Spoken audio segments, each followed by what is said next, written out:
The late autumn rain fell in a relentless, weeping sheet against the tall windows of Ainsworth Park, blurring the view of the once proud gardens, now surrendered to a managed decay. To Lady Elara Ainsworth, the sound was a funereal drumbeat, marking the end of everything she had ever known. She sat perfectly still, in a threadbare damask chair, her hands folded in her lap, a study in composure she did not feel. The chill in the drawing room had little to do with the weather. It was the deep, permeating cold of ruin, a cold that had been seeping into the stones of the house for months. Across from her, Mr. Davies, the family solicitor, cleared his throat for the third time, his papers rustling with the sound of dry leaves. He was a man whose jowls sagged with the weight of other people's misfortunes, and today their weight seemed particularly immense. "My lady," he began, his voice a low murmur of practiced sympathy, "we have reviewed every ledger, every asset. The situation is as I feared. Your late father's debts are not merely substantial, they are absolute." Elara did not flinch. She had known this was coming. For 2 years since her father's passing, she had fought to keep the estate afloat, selling off what jewels and minor properties she could, dismissing staff with aching regret, watching as the vibrant life of Ainsworth Park faded to a monochrome echo of its former self. But it was like trying to fill a sieve with water. Her father, a man of charming smiles and disastrous appetites, had gambled away a legacy that had stood for 3 centuries. "There is nothing left, then," she stated.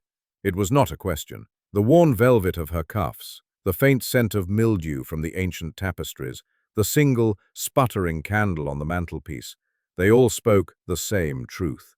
"The house must be sold," Mr. Davies confirmed, his gaze dropping to his meticulously polished shoes. "The creditors will seize it. You, Lady Elara, will be left unprovided for." The word hung in the air between them, a delicate, damning euphemism. Unprovided for. A 24-year-old unmarried noblewoman with no dowry, no home, and a sullied family name. Her prospects were less than zero. She would be a burden to your station, a descent into servitude. The image of herself, quiet and invisible in another woman's home, reading aloud from novels while her own life story ended in a bleak, unwritten chapter, was suffocating. She had always believed in duty, in resilience, but this felt like a surrender. "Is there nothing else?" she pressed, her voice retaining its even, musical quality despite the tremor in her soul. Mr. Davies hesitated, pulling a single, thick sheet of vellum from his leather satchel.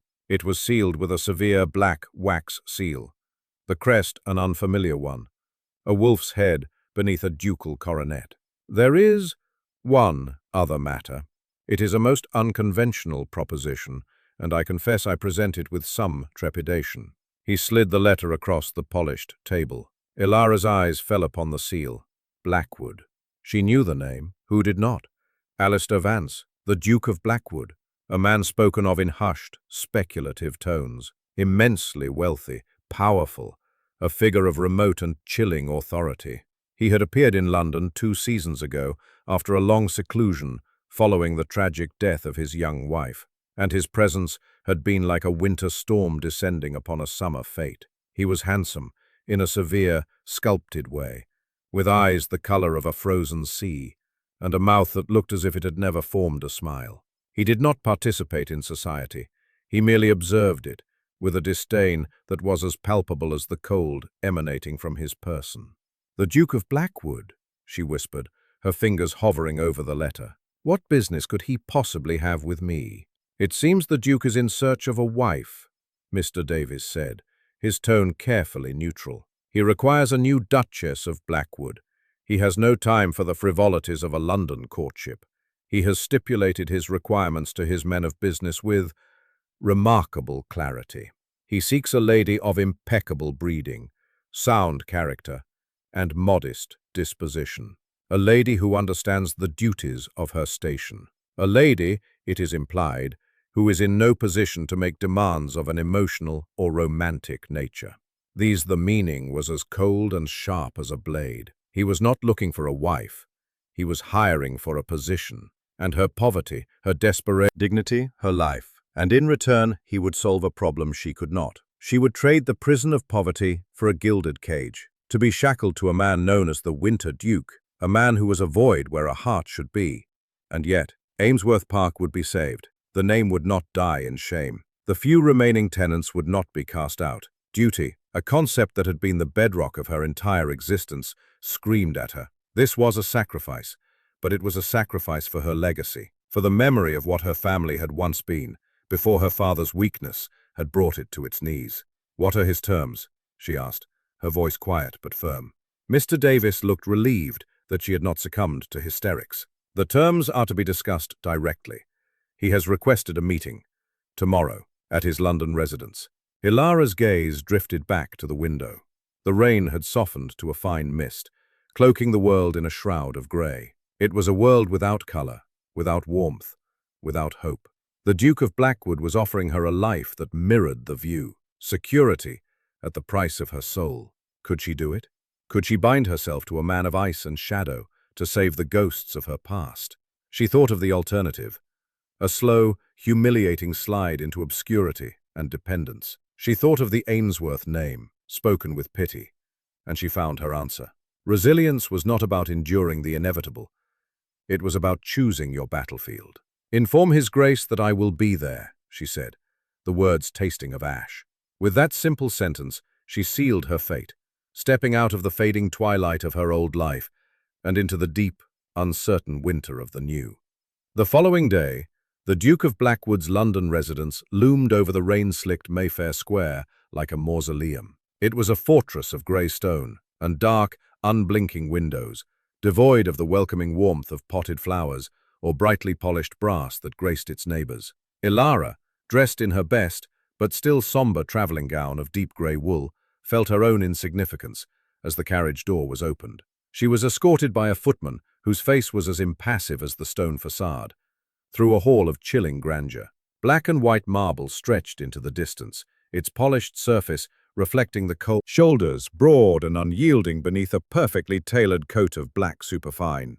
He did not turn as she entered. The silence stretched, a deliberate exercise of power, forcing her to stand awkwardly in the center of the vast room, a petitioner, awaiting judgment. She felt a flicker of defiance. She might be ruined, but she was still an Ainsworth. She would not be intimidated. "Your Grace," she said, her voice clear and steady, refusing to betray the frantic beating of her heart. He turned slowly. If his house was a mausoleum, he was its marble effigy. His face was a masterpiece of aristocratic beauty, all sharp angles and clean lines, from his strong jaw to his straight nose. His hair was as black as a raven's wing, and his eyes were exactly as she remembered. Not blue, not grey, but a startling, pale silver, like a winter sky just before a blizzard. They held no light, no warmth, no curiosity. They simply assessed her, cataloguing her features as one might an object for acquisition. "Lady Ilara," he said. His voice was a low, resonant baritone, as devoid of inflection as his expression. "Thank you for coming." It was a courtesy, not a welcome. He gestured to a chair opposite the one by the fire, but he did not take his own seat. He remained standing, a towering, remote figure who dominated the space. Ilara sat, arranging her skirts with a grace she had learned in the cradle, meeting his gaze without wavering. "Mr. Davis has explained my proposition," he began, dispensing with any pretense of pleasantry. "Let me be unequivocal, so that there are no misunderstandings between us. I require a duchess. The title demands it, and my son requires a mother." The mention of a son sent a small, unexpected shock through her. It was not common knowledge. He had an heir. This explained the urgency, the business-like nature of his search. "My estate, Blackwood Manor, needs a chatelaine," he continued, his silver eyes fixed on her face. "You will manage the household. You will serve as hostess when required, and you will present a public image of unimpeachable propriety. You will be a mother to my son, Arthur. He is 5 years old. You will oversee his welfare." "Brick.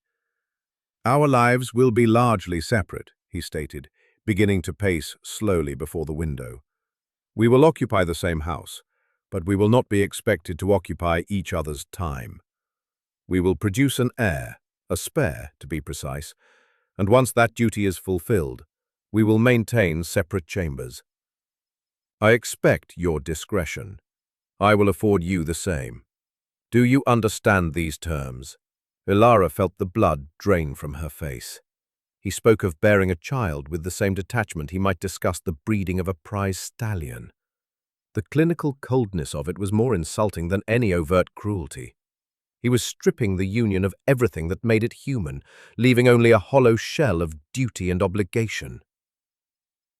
She looked at this beautiful, broken man and felt a profound and terrible sadness. What had happened to him to extinguish every spark of warmth, every flicker of humanity? But what choice did she have? To refuse was to condemn herself and her family name to oblivion. To accept was to condemn herself to a life of emotional starvation. She had come here prepared for a cold arrangement, but the reality of it, spoken aloud in his chilling voice, was a fresh wound. She lifted her chin. She would not let him see her falter. "Your terms are explicit, Your Grace, and I understand them perfectly." "Good," he said, the single word a final, heavy seal on their pact. "There is no need for a lengthy engagement. We will be married by special license at the end of the week. You will travel to Blackwood Manor immediately after the ceremony." He did not ask for her thoughts, for her agreement. He stated it as fact. Her life was no longer her own. It was a clause in his contract. "One further thing," he added, stopping his pacing to face her again. His eyes held a flicker of something new, something that looked almost like a warning. "My late wife. Her memory is to be respected. Her rooms in the west wing of the manor are to remain untouched. They are kept locked. You will not enter them. That part of the house is not your concern. Is that clear?" The command was absolute, a line drawn in the sand that she dared not cross. It was the first hint of whatever deep trauma lay beneath his frozen. She had just agreed to be locked inside with him. The journey to Blackwood Manor was a passage into the heart of winter. Though it was only early November, a pervasive, bone-deep chill seemed to radiate from the very land as their carriage traveled north. The rolling hills of the south gave way to stark, wind-swept moorland, the sky a bruised and heavy lid of grey. Ilara sat opposite the Duke, a stranger in a new black carriage, wearing a new wedding ring that felt as heavy and cold as a manacle on her finger. The ceremony at St. George's had been a sterile, hasty affair, attended only by their respective solicitors as witnesses. Alistair had spoken his vows in that same, toneless voice, his hand barely brushing hers as he placed the ring upon it. There had been no celebration, no wedding breakfast, only the immediate departure into this brooding landscape. For hours they did not speak. The Duke seemed entirely self-contained, his gaze fixed on the passing scenery, though Ilara doubted he truly saw it. He was a man who looked inward, at a landscape far bleaker than the one outside their window. She, in turn, felt a profound sense of dislocation, as if she were a ghost being transported to her haunting grounds. She had left behind the crumbling but beloved walls of Ainsworth Park, her loyal maid Martha, who was following with the luggage, and the last vestiges of the girl she had once been. In her place sat the Duchess of Blackwood, a title that felt like an ill-fitting costume. As dusk began to bleed into the grey afternoon, the carriage turned off the main road and onto a private drive. Ancient, skeletal oaks lined the path, their gnarled branches reaching out like grasping fingers. A thick fog was rolling in from the moors, muffling the sound of the horses' hooves and cloaking their approach in a damp, spectral silence. And then, through a break in the mist, she saw it. Blackwood Manor rose from the earth, not as a house, but as a geological formation. It was a vast, sprawling edifice of dark grey stone, a chaotic collection of gables, turrets, and mullioned windows from different centuries, all fused into a single, intimidating whole. Ivy clung to its walls like a dark shroud, and the fog swirled of echoing chill. Suits of armor stood like silent sentinels along the walls, their metal surfaces filmed with a fine layer of dust. The air was thick with the scent of cold stone, wood smoke, and sorrow.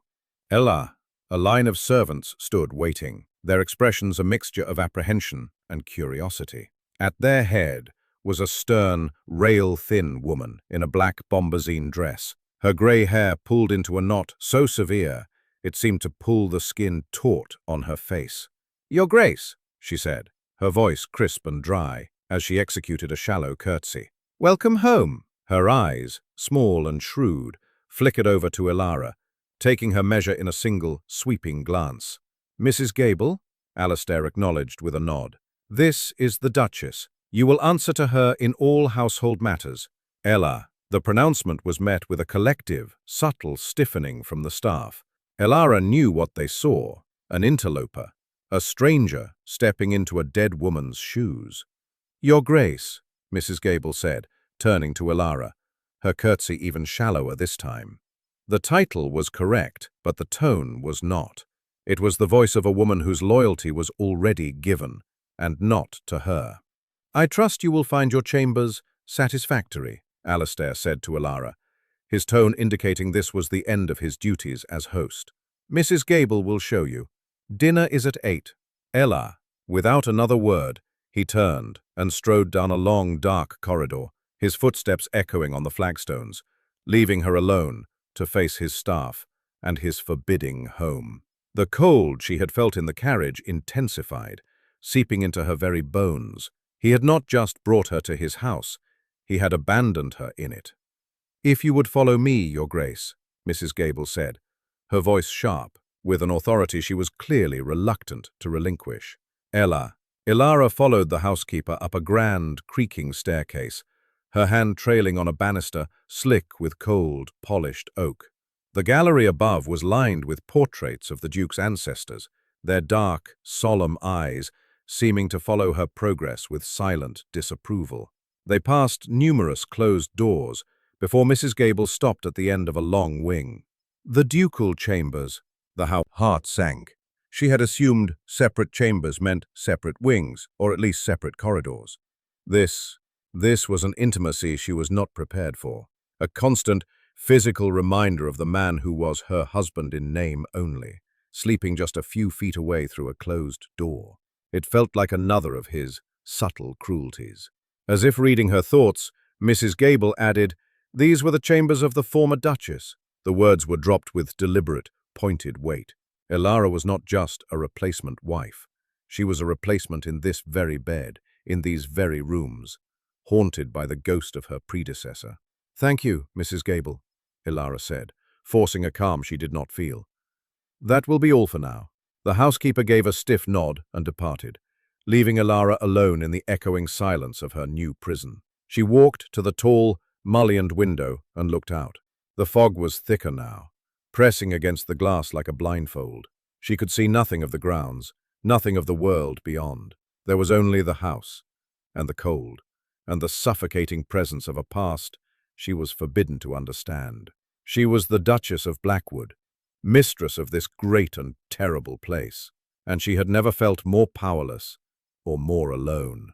The first weeks at Blackwood Manor passed in a slow, suffocating procession of grey days. Ilara moved through the cavernous house like a wraith, her footsteps swallowed by the thick carpets and the profound silence. Her husband was a phantom, a presence she felt more than saw.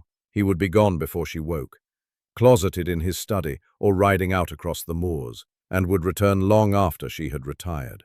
They saw each other only at dinner, a torturous ritual conducted in a dining hall that could have seated 50. They would sit at opposite ends of a long, gleaming mahogany table, separated by a chasm of polished wood and unspoken resentments.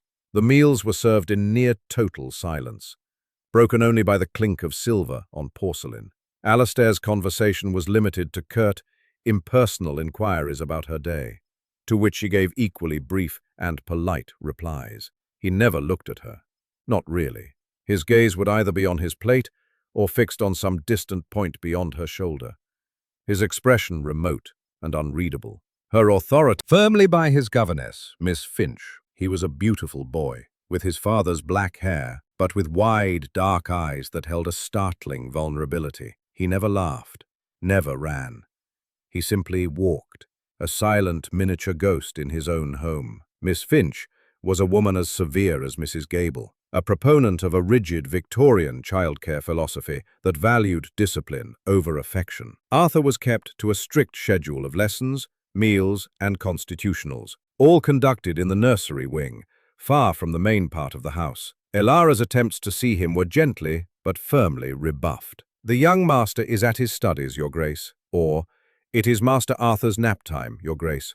It was clear that she was not welcome in the nursery, another domain ruled by a loyalist to the previous regime. One afternoon, driven by a desperate need for air and purpose, Elara bundled herself in a thick cloak and stepped out into the grounds. The relentless fog had finally lifted, revealing a landscape of stark, melancholy beauty. The gardens immediately surrounding the manor were formal and meticulously manicured, yet they felt as lifeless as the house itself. But as she wandered further, past a line of ancient yew trees, she found it.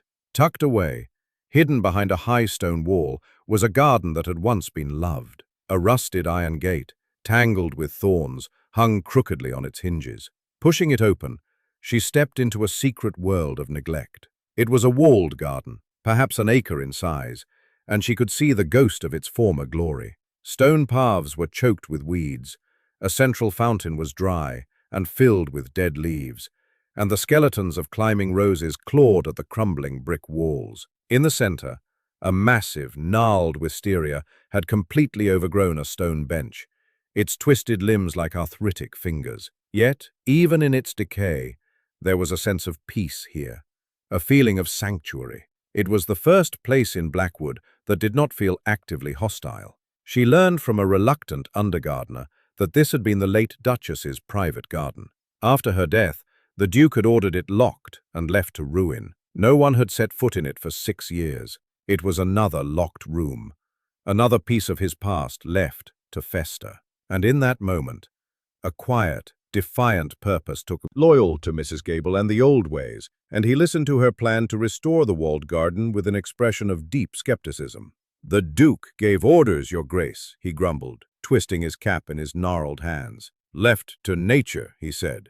"Nature has had it for 6 years, Mr. Thorne," Elara replied, her tone gentle but firm. "I believe it is time for a little assistance. I do not intend to change the original design. I simply wish to uncover it, to let it breathe again. I will work alongside you. I am not afraid of dirt." The idea of a duchess dirtying her hands was so alien that it seemed to short-circuit his objections. He stared at her, dumbfounded, and finally gave a reluctant, grumbling assent.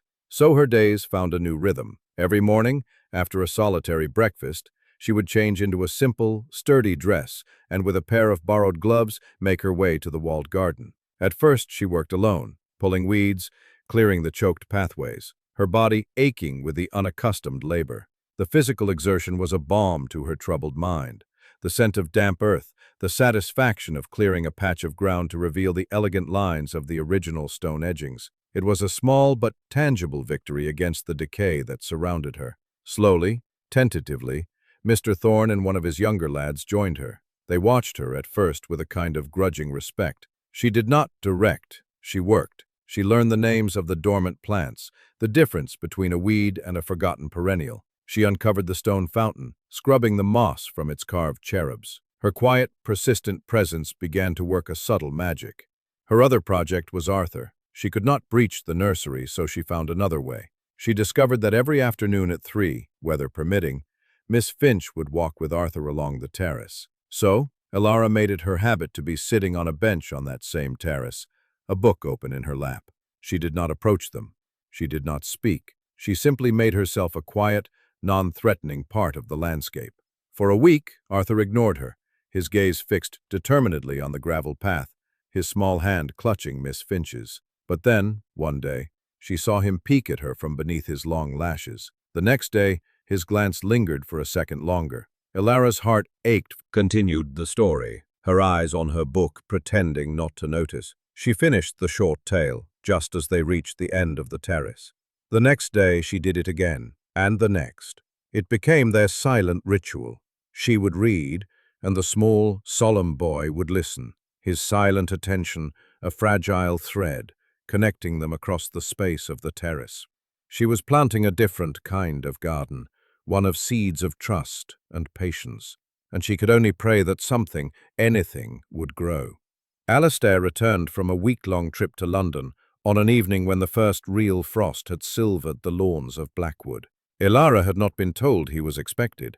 She simply found him in his customary place, at the far end of the dining table, his face looking even more pale and strained than usual in the flickering candlelight. The silence between them felt heavier that night, freighted with the unspoken week of his absence. Ilara found herself studying him, noticing the faint lines of fatigue around his eyes, the rigid set of his jaw. He looked like a man carrying an impossible burden, and for a fleeting moment she felt a sliver of something akin to sympathy. "The gardens appear tidier," he commented abruptly, his voice startling her out of her reverie.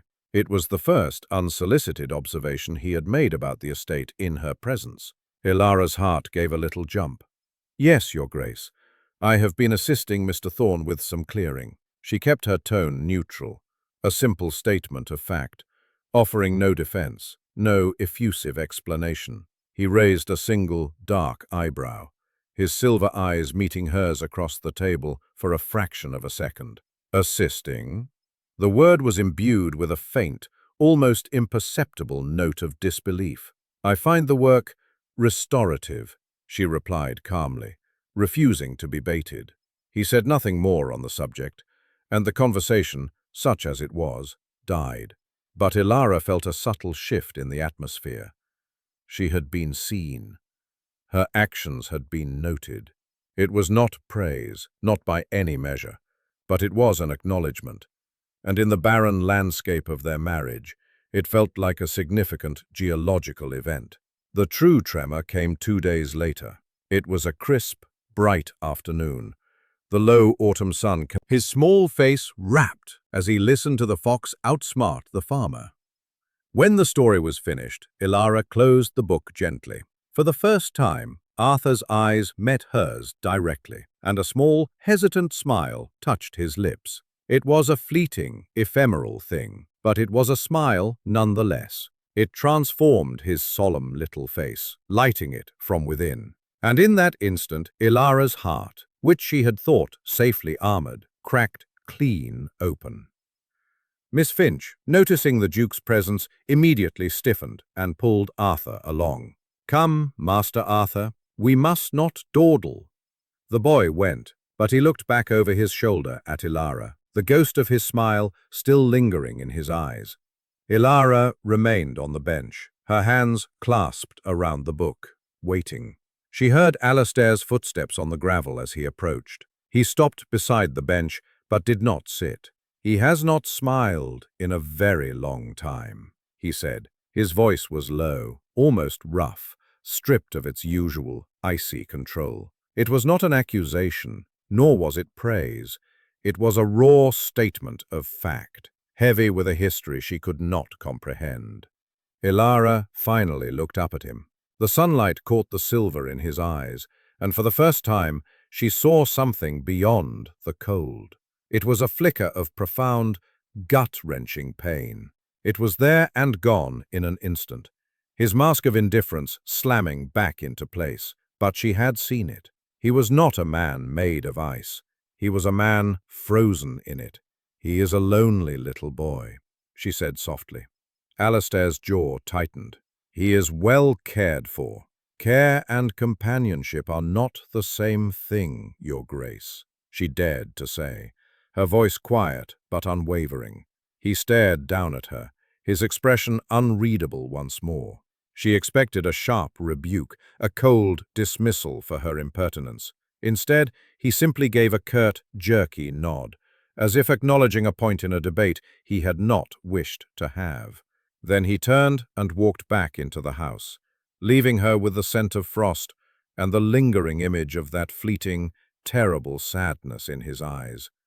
That evening, a small package was delivered to her room by a footman, sister of the late Duchess. The news descended upon the household like a physical chill. Mrs. Gable's face became even more pinched and severe, and a nervous energy rippled through the staff. Lady Beatrice comes every year for the anniversary, the housekeeper informed Alara, her tone heavy with a significance that was clearly meant to be a warning. The anniversary of what, she did not say. Alistair received the news with a quiet, grim resignation. He retreated even further into himself, the ice in his eyes thickening, the wall around him becoming impenetrable once more. He informed Alara of the impending visit with a curt, formal statement.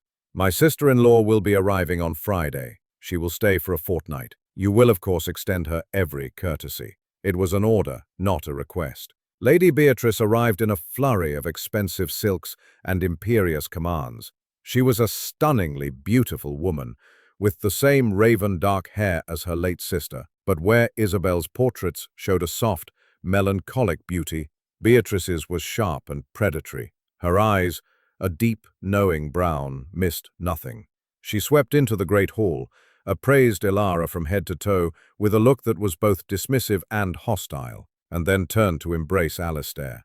"Alistair, darling," she purred, clinging to him for a moment too long. "You look dreadful, as usual. This dreary place does you no good." She then turned her attention to Arthur, who had been brought down to greet her, and enveloped him in a cloud of jasmine and theatrical affection. "And my precious boy, my darling Arthur, you must have missed your Aunt Beatrice terribly." Arthur, to his credit, looked more bewildered than thrilled. He submitted to her effusive kisses with a stoic passivity. From that first moment, Beatrice established the nature of her visit. She was not a guest. She was the acting mistress of the house, and Alara was a usurper. She moved through the manor with an air of proprietary ownership, issuing orders to the staff, rearranging floral displays, and reminiscing loudly and constantly about her dearest, perfect Isabel. Isabel always had the blue salon arranged thus, she would declare, directing footmen to move a settee. She had such impeccable taste, so effortless, the unspoken comparison than any outburst would have. But the woman's true target was not just Alara. It was the fragile peace she had begun to build. Beatrice made a great show of visiting the walled garden. She stood at the newly cleared entrance, her silk skirts held aloft from the dirt, a look of theatrical horror on her face. "My heavens! What have you done?" she gasped, turning to Alara. "This was Isabel's sanctuary. She designed it herself. To see it violated like this, it's like trying to erase her memory." "On the contrary," Alara replied, her voice cool and even. "I am trying to preserve it. It was being lost to weeds and decay. Surely your sister would have preferred to see her creation tended to, rather than left to disappear entirely." Her calm logic seemed to momentarily silence Beatrice, who could only offer a venomous glare before sweeping away. But her campaign of psychological warfare was just beginning. She took to intercepting Arthur on his walks, dismissing Miss Finch and taking the boy herself, filling his head with stories of his angel mother in heaven, and subtly poisoning him against Alara. "Your real mother was a saint, a true duchess," Alara overheard her telling the boy one afternoon in the gallery. "Never forget that, darling. Others may try to take her place, but no one ever could." The shared challenge forced Alara and Alistair into a strange, unspoken alliance. At their silent dinners, now with the addition of Beatrice's incessant chatter, Alara would occasionally catch Alistair's eye. In his gaze, she saw a reflection of her own weary exasperation. He was trapped by familial obligation, by the memory of the wife he would not speak of, and for the first time, Alara felt they were on the same side of a conflict, however unwillingly. The situation escalated when Beatrice discovered Alara's afternoon reading sessions. She found them on the terrace, Alara's voice weaving a tale for a captivated Arthur. Beatrice's face hardened into a mask of fury. "What is the meaning of this?" she demanded, her voice sharp. "Miss Finch is perfectly capable of reading to the child. He does not need to be filled with these common fairy tales. I enjoy it, Ilara said simply, closing her book. And so does Arthur. What Arthur needs this instant. That is enough, Beatrice. The voice came from the library doors. Alistair stood there, his face a thundercloud. He had clearly witnessed the entire exchange. His silver eyes were chips of ice, colder and harder than Ilara had ever seen them. "Let the boy go," he commanded. Beatrice, startled, immediately released Arthur's arm, her expression shifting to one of wounded innocence. "Alistair, I was merely—" "I know precisely what you were doing," he cut in, his voice lethally quiet. He walked toward them, his presence dominating the terrace. He knelt down, placing a hand on his son's shoulder. "Arthur, go with Miss Finch. The Duchess and I will join you in the nursery for tea later." The promise of a visit from both of them made Arthur's eyes go wide. He nodded and scurried over to his governess, who led him quickly away. Alistair rose to his full height and turned his glacial gaze upon his sister-in-law. "My wife," he said, the words precise and deliberate, "is the Duchess of this house. Her decisions regarding my son's day-to-day activities will be respected. You are a guest here, Beatrice. I suggest you begin to act like one."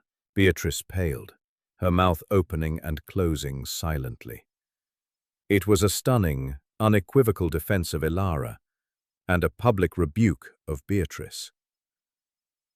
For a moment, Ilara felt a dizzying surge of triumph. "How dare you?"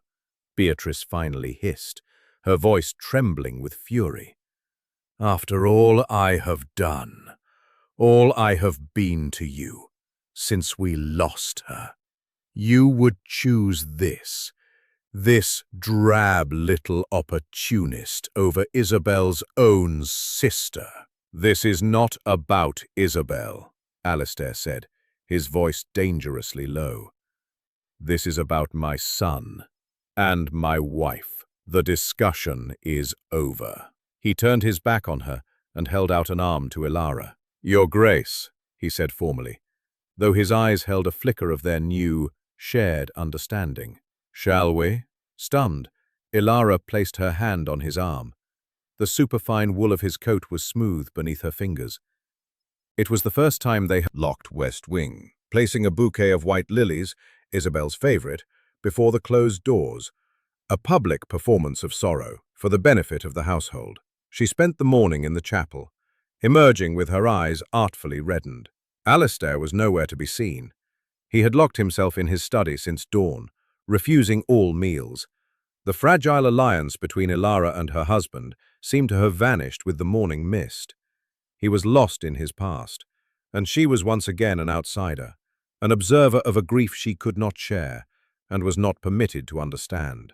The breaking point came in the late afternoon. Ilara, seeking a moment of peace, went to the nursery, intending to read to Arthur. She found the boy's room in disarray, and Arthur himself in tears, clutching a small silver locket in his hand. Miss Finch stood by helplessly, wringing her hands. "What has happened?" Ilara asked, her heart clenching at the sight of the boy's distress.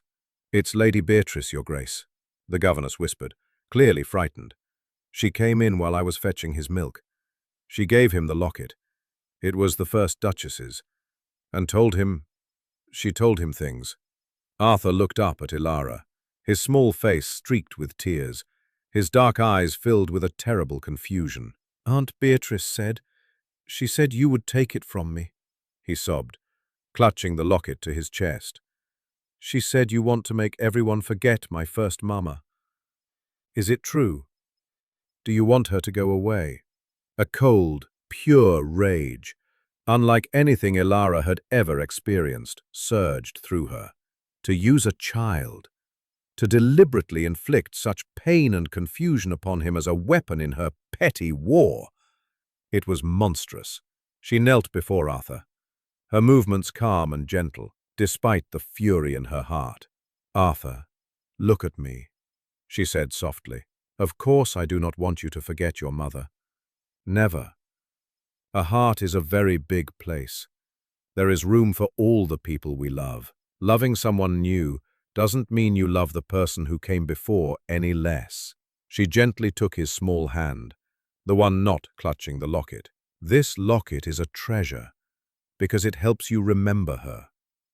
I would never, ever take it away. Dare you speak to me that way? Beatrice shrieked, her composure shattering. You are nothing, a penniless placeholder. Alistair only married you for your womb. He will never care for you. His heart is buried with my sister. The commotion had brought Alistair from his study. He appeared in the corridor behind Beatrice, his face a mask of stone. He had heard everything.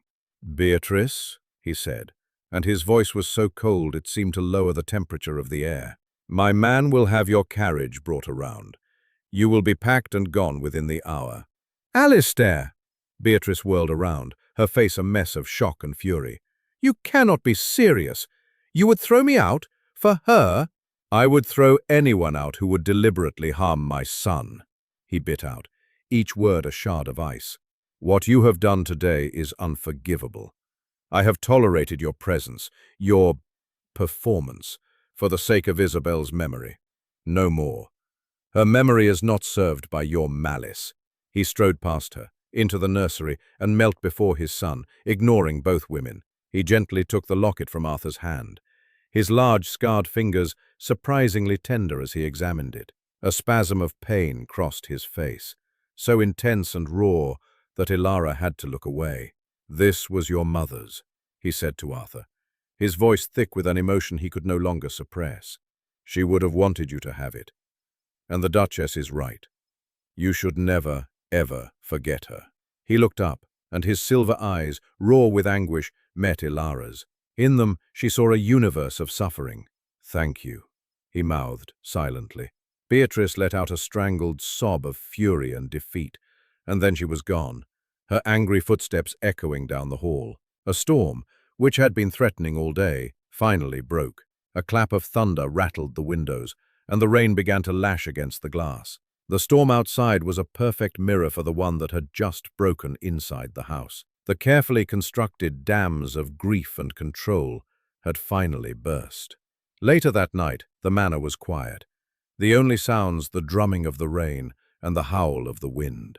Ilara sat in her darkened sitting room, staring into the fire, too unsettled to sleep. Beatrice, that had been screamed and sobbed, and finally acknowledged that afternoon.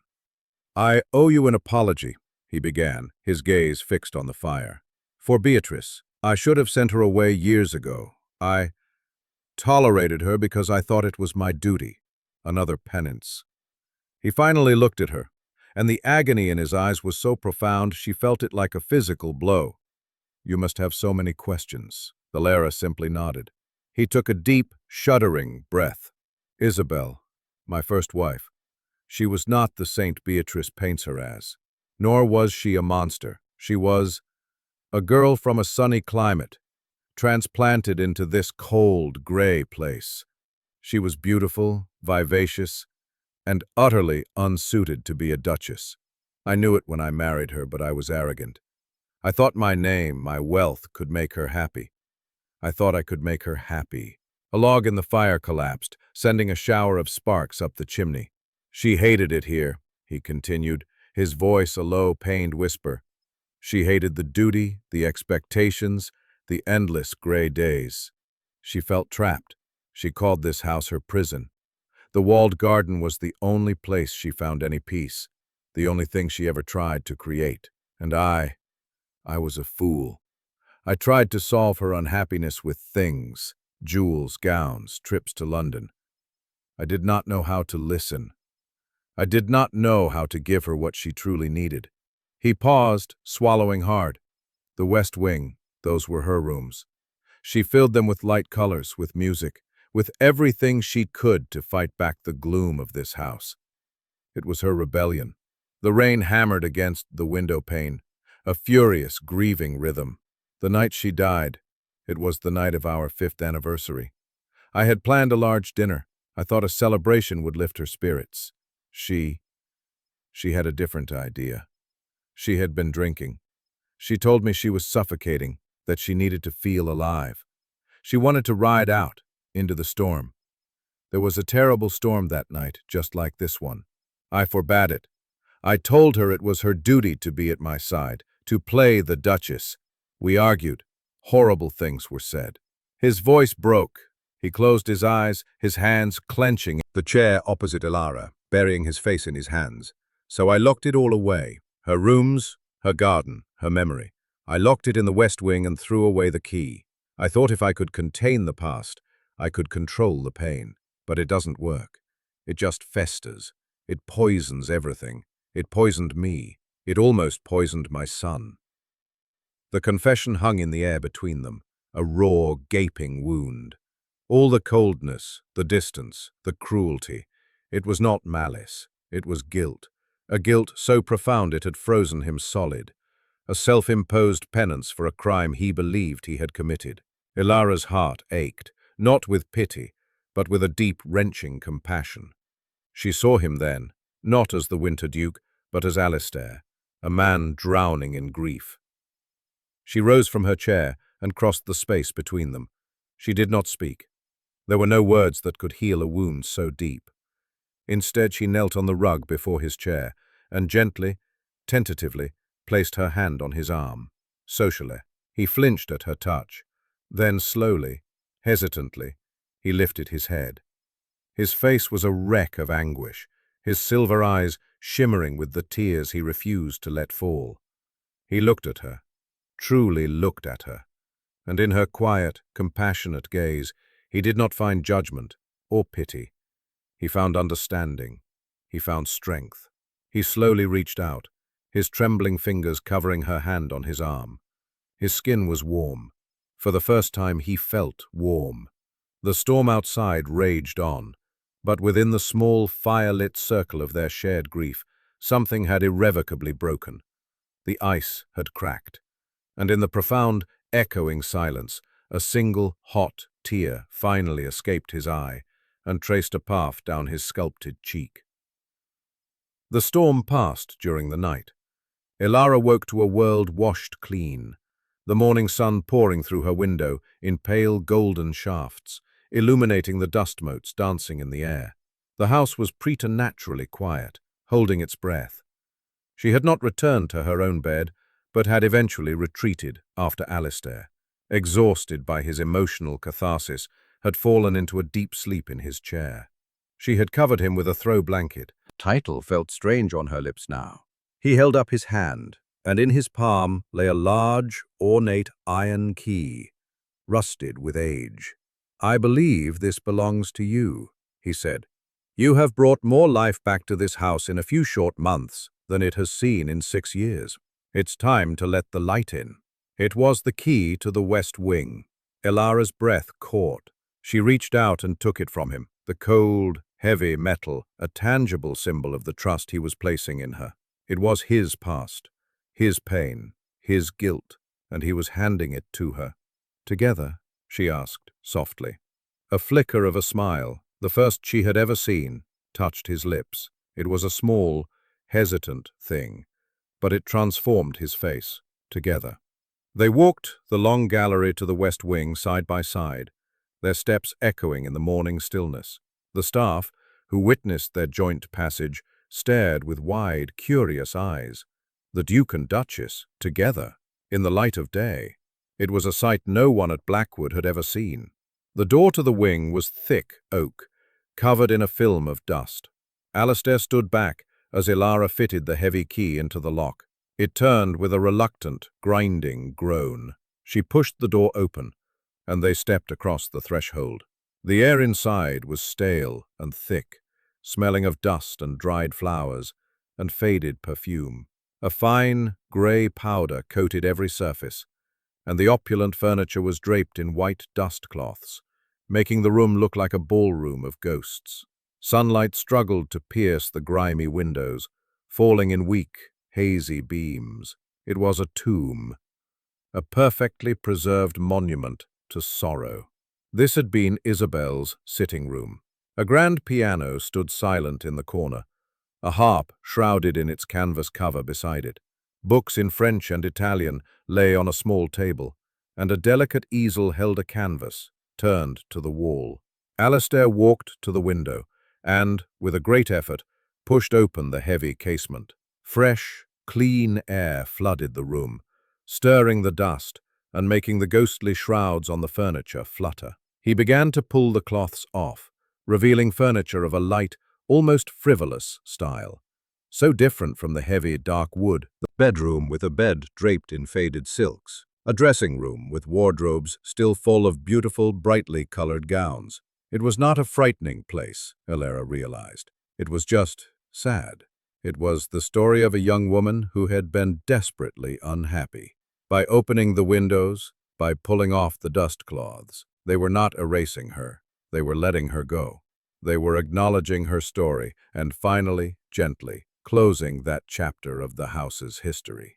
They spent the rest of the day in a strange, companionable silence, working side by side. Elara directed the maids, who arrived with buckets and brushes, their faces a mixture of awe and fear.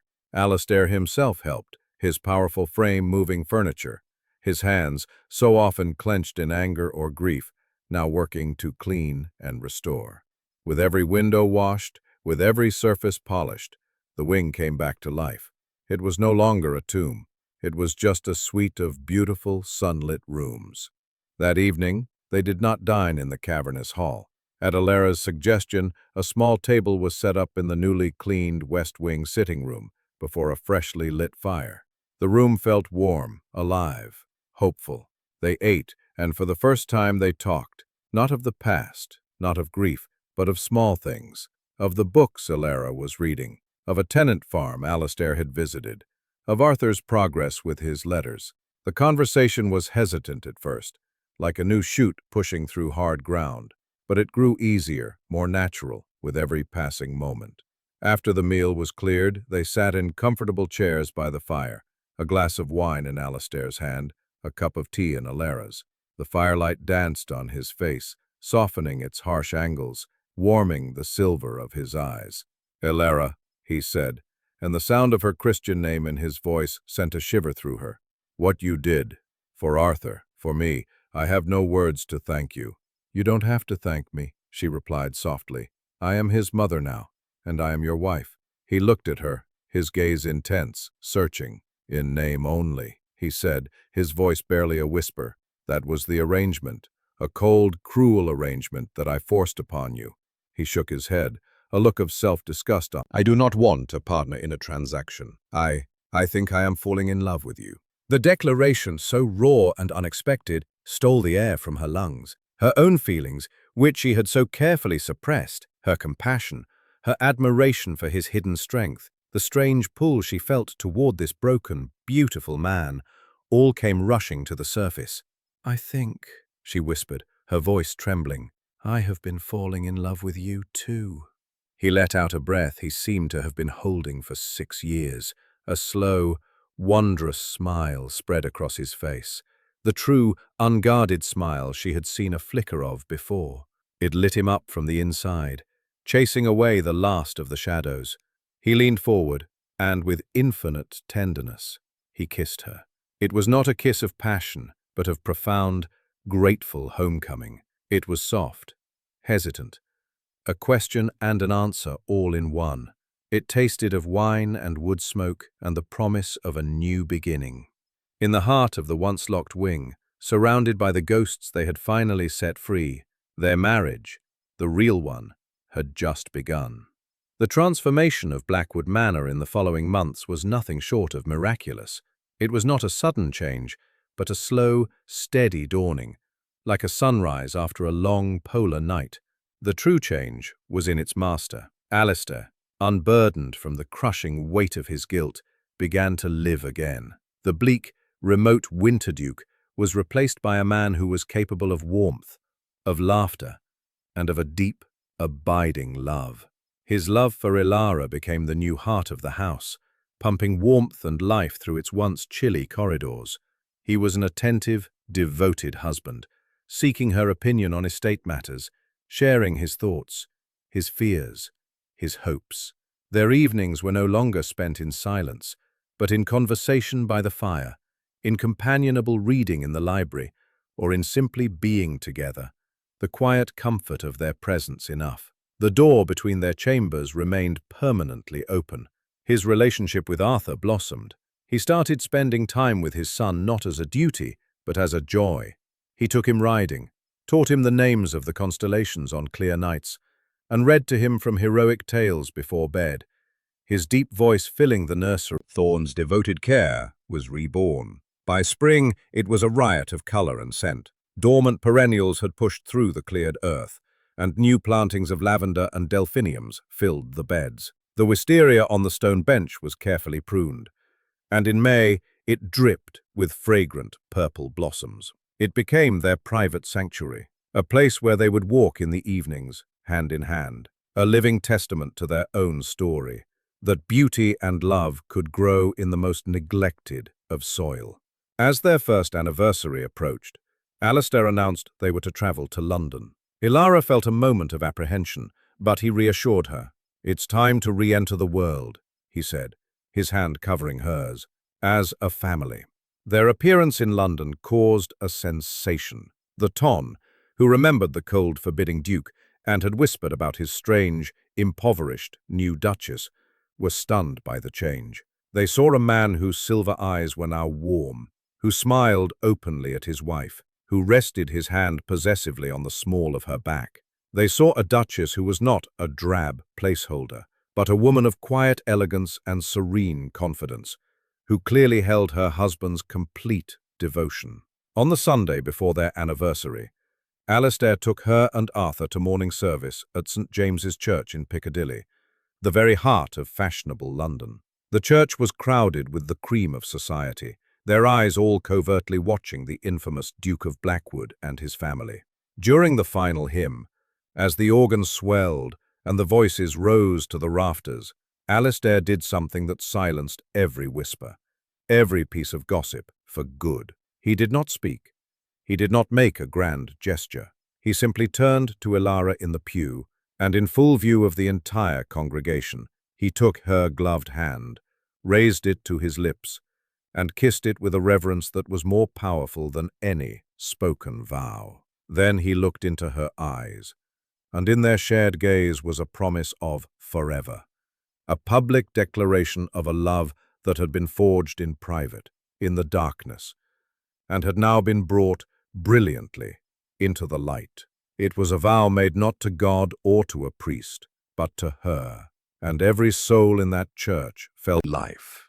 A new branch on the Blackwood family tree, one planted in love and hope, not just duty. "Are you happy, Ilara?" Alistair asked, his arm tightening around her.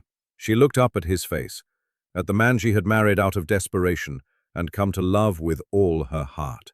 She thought of the cold, ruined woman who had walked into his London library a year ago, and the vibrant, beloved woman she was now. She thought of the desolate, locked-away house that was now a warm, thriving home.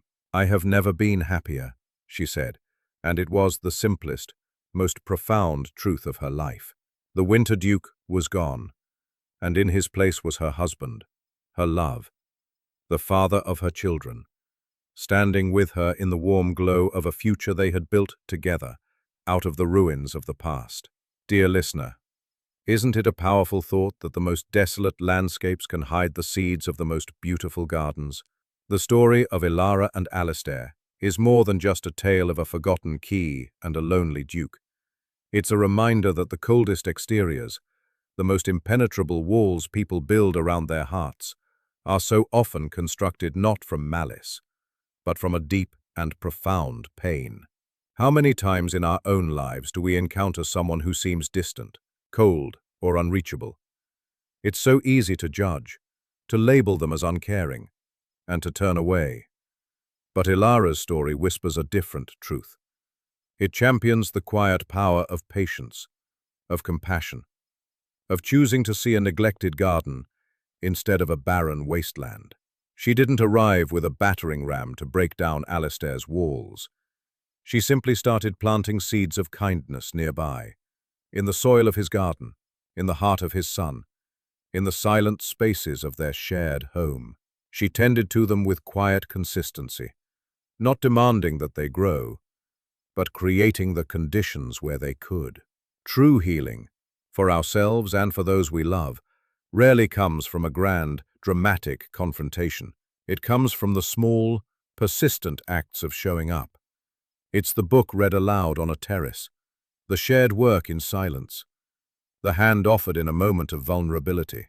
It's in having the courage to stay, to listen, and to offer understanding instead of just possible, even after the longest winter.